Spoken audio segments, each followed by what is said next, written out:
Nais kong ipakita ang isang video na nagawa na ganito rin ang pahayag.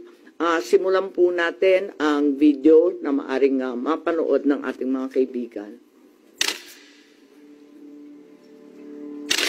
Enero 28, 2024, sa first Maisog Rally sa Davao, nagliyab ang balita at social media. Matapang, walang preno. Mr. President, baka susunod ka sa dinaanan ng tatay mo. Diyan ako takot. Ayaw ko mangyari sa iyo yan. Nagbato ng maaanghang na salita si dating Pangulong Rodrigo Duterte laban kay Pangulong Marcos tungkol sa di umano'y paggamit ng droga at ang kontrobersyal na People's Initiative. Sino man magsabi na walang paki ang Senado sa usaping ito, isa lang ang masasabi ko, walang gamot sa kakapalan ng mukha mo. Sa Senado, sa kapareho at sumunod pang mga buwan, si Senator Amy ang nanuna. Pakialam sa PR, wala kayong pakialam sa PR, wala kayong pakialam sa PR. Siya ang unang nagtawag ng pansin. Siya ang unang nagtanong. Para kanino ba talaga ang PI na yan? Marso 2024, sa kabila ng banayan sa harap ng sambayanan, narinig natin si Pangulong Marcos. Matatag, matapang. The International Criminal Court has no jurisdiction over the Philippines as we remain to have a working judicial system and law enforcement mechanisms. Walang jurisdiksyon ang ICC sa Pilipinas. Sa sabon, nagpagpag siya ng balahibo. Ang hindi natin alam, paghupa ng alikabok ay nagsimula ng ilatag ang plano para muling sumaki sa ICC. Kaya pagtungtong ng Mayo, tahimik ngunit mabilis ang galaw. Isinumite ng DOJ ang legal brief para sa posibleng pag-aresto kay FPRRD. Isang pagpapansil na walang nakapansin. Hulyo, pumutok ang balita. Nagbitaw si VP Sara bilang DepEd Secretary. Tendered my resignation as the Secretary of Education effective July 19, 2024. Isang babae ng tapang ngunit walang nagawa dahil sa likod ng tama.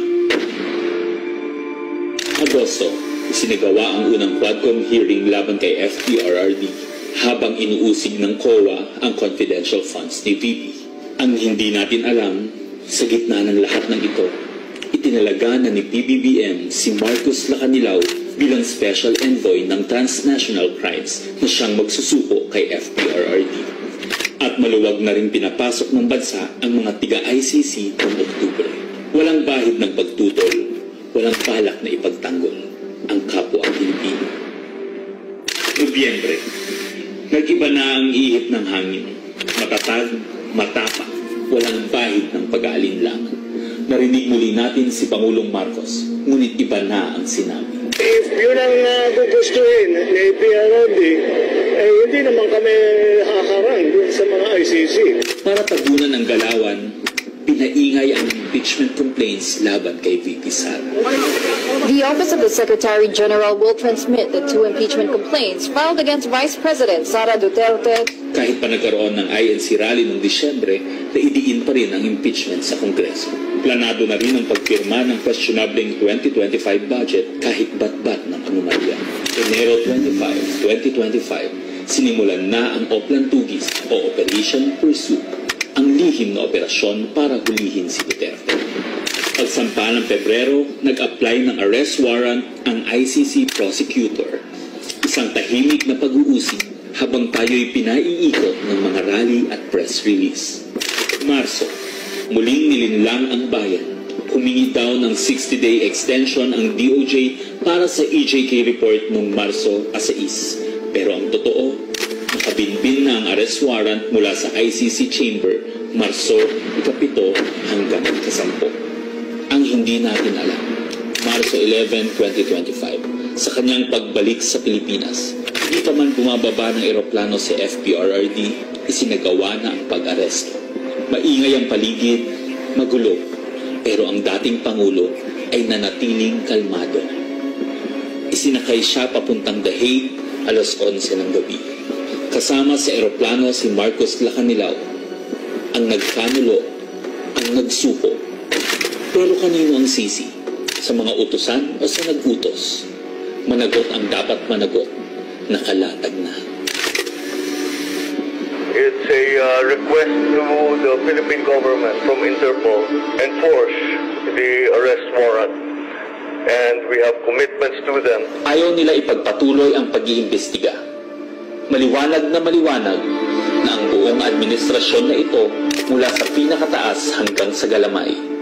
Nagplano. Ikaw ho ba nagplano ng lahat ng ito? Hindi naman. It was a group effort. Secretary Chidoro was there, Secretary Anyo was there too, and the President and I. Nagsakatuparan.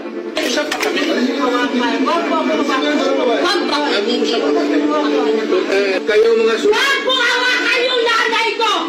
Nagkagulo. Tayong magawa. Wala tayong magawa dahil mismo ang gobyerno.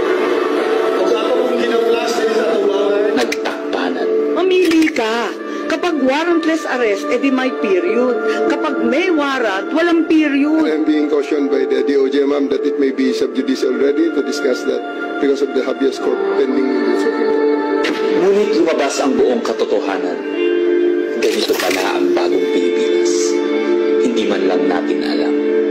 Tahimik ang pagtataksil. There was no red notice and what was issued was merely a diffusion. Tahimik ang pagwasak. Paliwanag mong maigi, representative ka ba ng Pilipinas o representative ng Interpol? Pipili ka lang. Represent ko po ang Interpol NCB Manila. So mali itong papel na to. Harapan ang pagtalikod.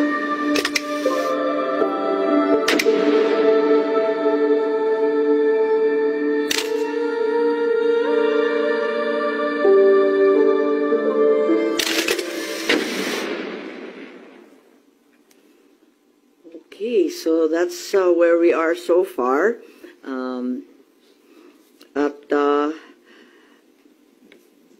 Mahirap hindian ang sinasabi sa bidyong yan na may isang malawakang plano na may kinalaman sa politika at sa 2028. Iminumungkahi namin na imbestigahan ng Office of the Ombudsman ang mga sumusunod.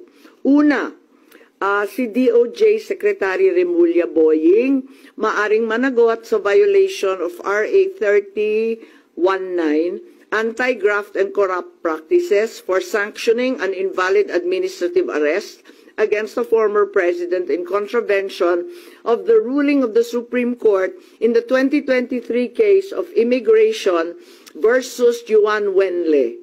Maliwanag na napakadaming kondisyon, kwalifikasyon at requirement na isinaad ng ating Korte Suprema doon.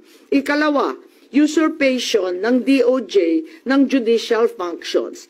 Kahit hindi sila korte, naghahatol sila na halos sila ang naging husgado. Ikatlo, grave misconduct and conduct prejudicial to the best interest of public service. Ikalawa, baka managot din si General Romel Francisco D. Marbil, ang Chief PNP, sa arbitrary detention, Article 124 ng Revised Penal Code.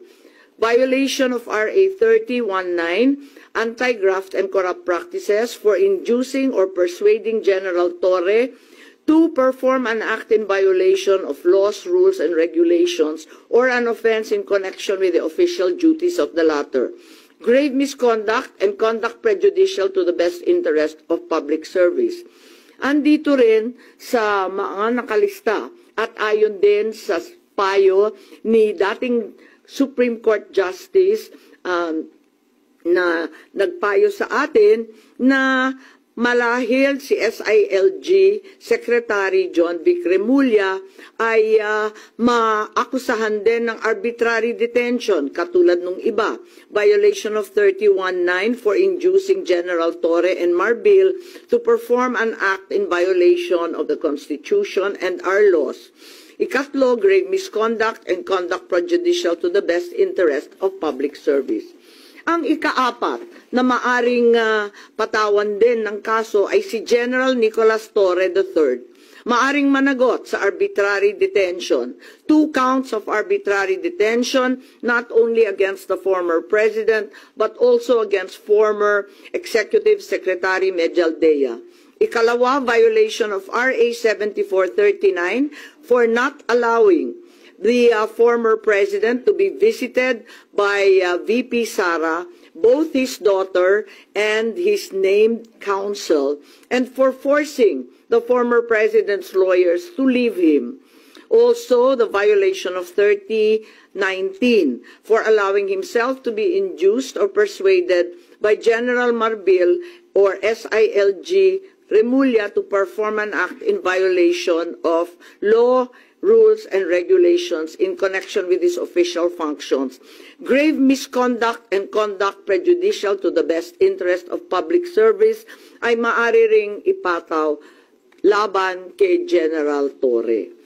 Ikalima, Ambassador Marcos V. Lacanilao, maaring managot sa usurpation of official functions, Article 177 of the Revised Penal Code, pagsisinungaling sa ibang kaso at perjury sa ilalim ng Article 183 of the Revised Penal Code, false testimony in other cases, and perjury in solemn affirmation under Article 183 of the Revised Penal Code, at conduct prejudicial to the best interest of the service.